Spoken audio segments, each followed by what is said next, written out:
जय हिंद प्यारे बच्चों, वेलकम टू भारतोष क्लासेस। तो बच्चों, आज हम लोग करेंगे कक्षा 6 विज्ञान JCRT।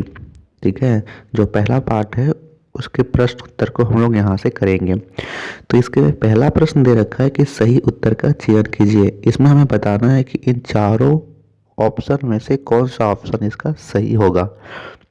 पहला कहता है कि आलू में होता है मंड, प्रोटीन, वसा या खनिज लवण। तो इसका सही उत्तर होगा कि मंड। आलू में क्या होता है? मंड। मंड आ जाए या कार्बोहाइड्रेट आ जाए, ये दोनों आलू में होते हैं। दूसरा प्रश्न कहता है कि हड्डियों एवं दांतों को किसके उपयोग से स्वस्थ रखा जा सकता है। पहला ऑप्शन है लौह तत्व, दूसरा है कैल्शियम, तीसरा है सल्फर, चौथा है इनमें सभी। तो इसका सही उत्तर होगा कैल्शियम। कि आप जब कैल्शियम का अधिक से अधिक सेवन करोगे तो आपके दांत और आपके हड्डी हमेशा मजबूत रहेंगे। ठीक है। प्रश्न संख्या 3 कहता है कि इनमें से किसमें पोषक मूल्य शून्य होता है। यानी ये जो भोजन है उसमें पोषक मूल्य उतना नहीं मिलता, फिर भी यह हमारे शरीर के जो भोज्य पदार्थ नहीं पचते हैं उसे पचाने का काम करता है।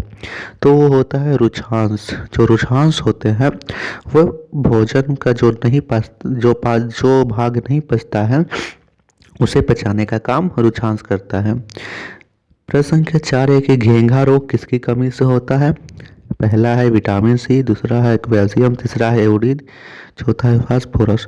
तो इसका सही उत्तर हो जाएगा आयोडीन। कि आयोडीन की कमी से घेंघा रोग होता है। और घेंघा रोग में क्या होता है?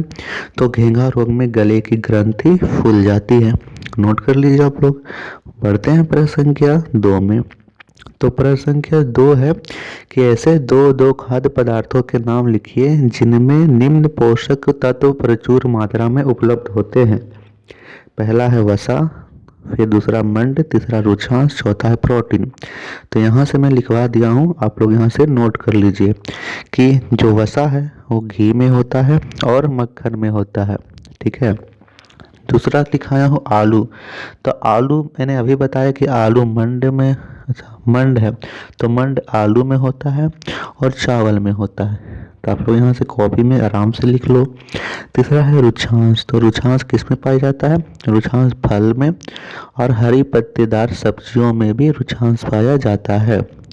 चौथा है प्रोटीन। तो प्रोटीन किस में पाया जाता है?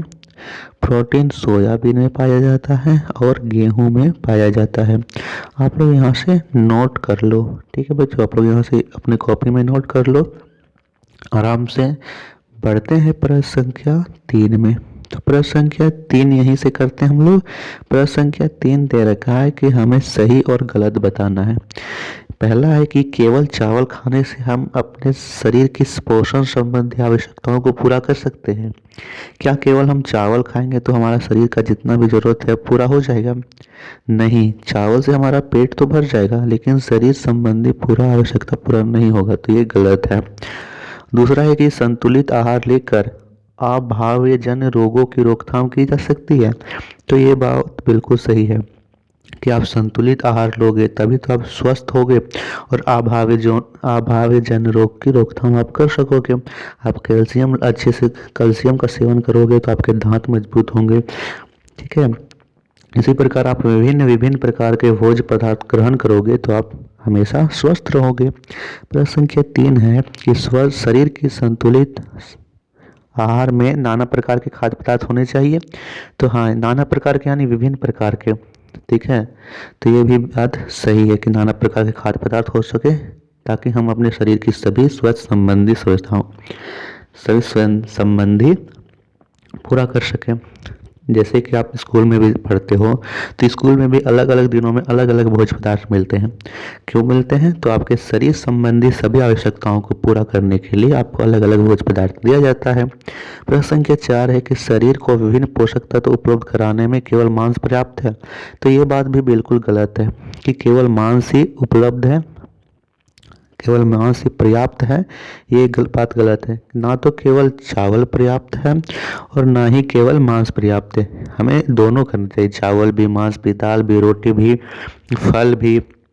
ठीक है। और कैल्शियम जैसे जैसे दूध भी, ये सब सभी हमें सेवन करना चाहिए। नोट किया आपने। चलिए अब हम लोग बढ़ते हैं प्रश्न संख्या 3 में। तो प्रश्न संख्या 3 में हमें इन विटामिनों को अभावित जन रोगों से मिलाना है।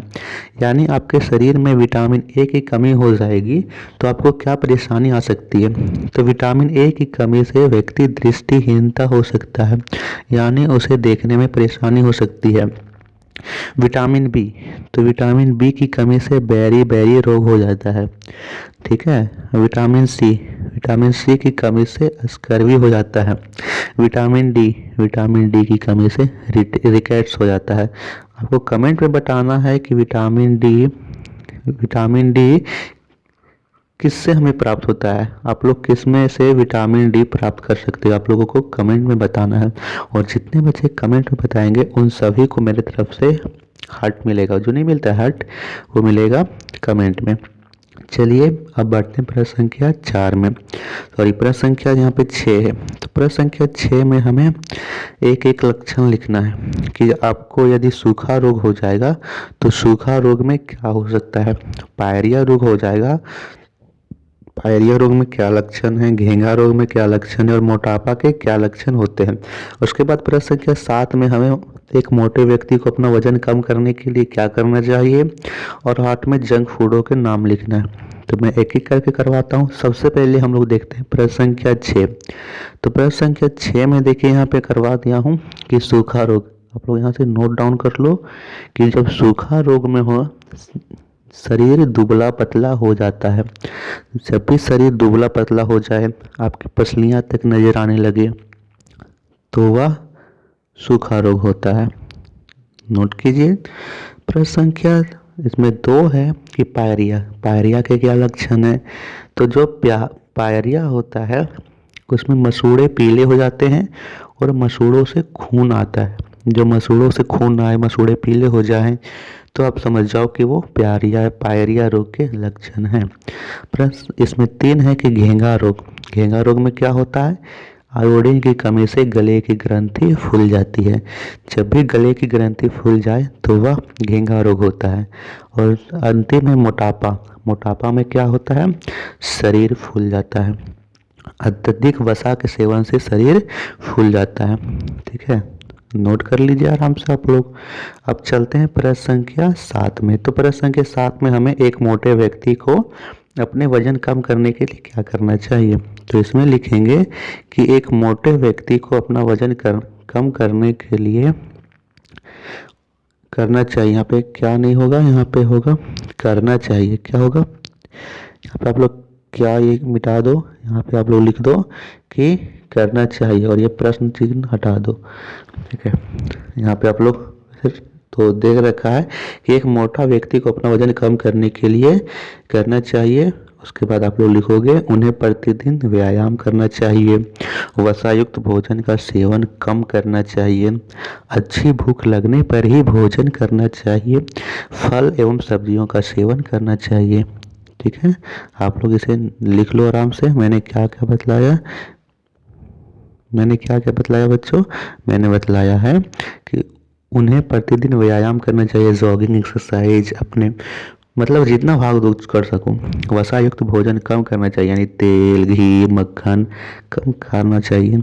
अच्छी भूख लगने पर ही खाना चाहिए, उसे अच्छे से भूख लग चाहिए, नहीं कि हमेशा जब भी भूख नहीं भी है तब भी हम खा रहे हैं, चना खा रहे हैं, मटर खा रहे हैं, चिप्स खा रहे हैं, ये सब नहीं करना चाहिए। उसे अच्छे भूख होने लगे तभी खाओ और अच्छे से स्वस्थ भोजन खाओ, जंक फूड मत खाओ, हेल्दी फूड खाओ, फल एवं सब्जियों का सेवन करना चाहिए। तो प्रश्न संख्या 8 है ये कि कुछ जंक फूड के नाम लिखिए। तो कुछ जंक फूड के नाम यहाँ से मैं लिखवा दिया हूँ कि यहाँ से जंक फूड के आप नाम लिख लोगे, pizza, burger, cold drink, pasta, chow mein. और जंक फूड के सेवन से कौन सी बीमारी होती है, तो जंक फूड के सेवन से रक्तचाप की बीमारी होती है, ये आप लोग लिख लेना। तो ये थे प्रश्न उत्तर पार्ट 1 के। आशा करता हूँ कि आप सभी को समझ में आया होगा। वीडियो पसंद आई तो वीडियो को लाइक कीजिएगा, शेयर कीजिएगा और चैनल को ज़रूर से ज़रूर सब्सक्राइब कीजिएगा बच्चों। इसी प्रकार मैं आप सभी को सभी पाठ करवाऊँगा। Thank you.